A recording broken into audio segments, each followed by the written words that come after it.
Hi, welcome to the Commercial Gas Engineer channel. Just going to show you how I went about changing these two pressure relief valves.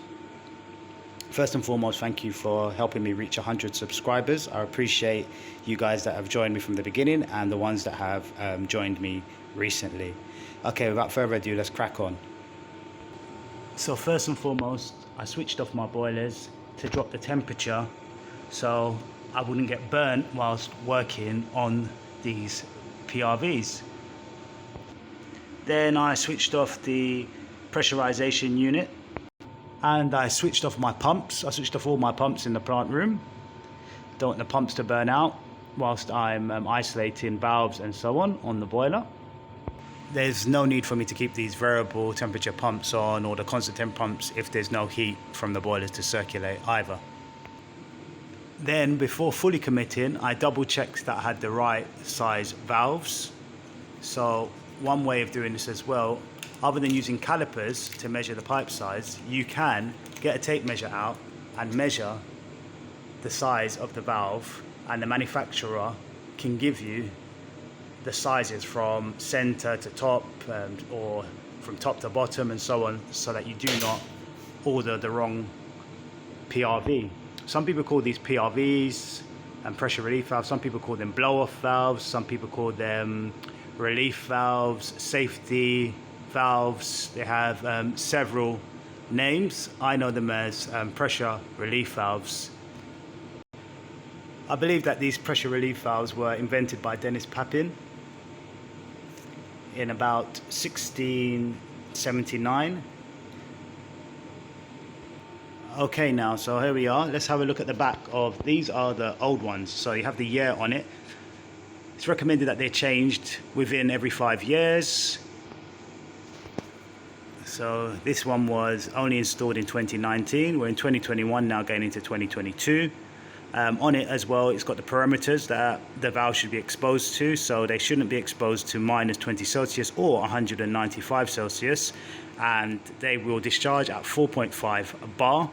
And it's got the serial number there, which is very helpful if it's not being defaced when you're changing the part. And then also it's showing the lift at 10% operating pressure and so on. So here we are. We isolate the return on the system to the boiler. We isolate the butterfly flow to the boiler as well. Hopefully these valves won't let by. Then you have to drain the system down. Because this plant room has an amazing drain and it has been subject to a lot of flooding recently, I decided to use the PRV that was in situ to drain the system down. On one of the boilers it drained down quite well, but on the other one it looked as though the isolation valves were letting by. So I just did it live because it was a controlled situation and there wasn't much water coming out once I drained majority of the pressure off.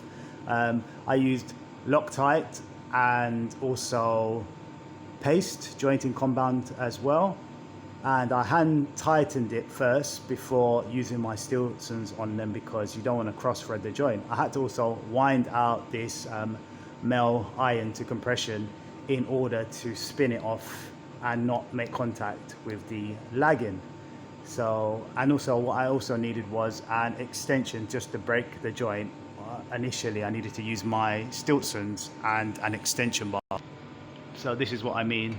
I had to use my aluminium Stiltsons and an extension, a light extension, so that I could hold it in order to just start the connection. I do have a set of 48s, but it's hard due to the size of them, it's very difficult for them to squeeze behind here. So yeah, that's how I broke the nut in order to get this joint off, this PRV off, and to tighten it up I didn't need as much. It's good for them to discharge to the ground level. It's not good for them to discharge up here, hence why the pipe is in here. It is also good that the diameter of the discharge is the distance from the floor, so if it's 28 mil, keep that distance from the floor. Other than that, when it is done, good to test afterwards. Test the PRV to make sure that it is working and it is not letting by, or nor is it leaking from here and so on. Okay, please feel free to share comments in the section below as to your recommendations in changing PRVs, what you can share, or your experiences that you've had with them.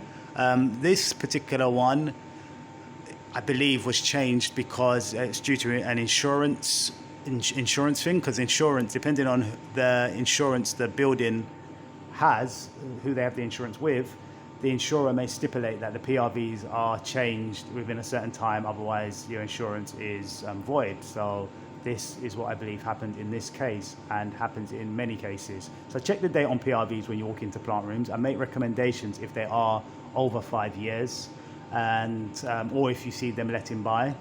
They're a safety device, and they're supposed to operate properly. All right, thank you for joining me. Until next time, bye.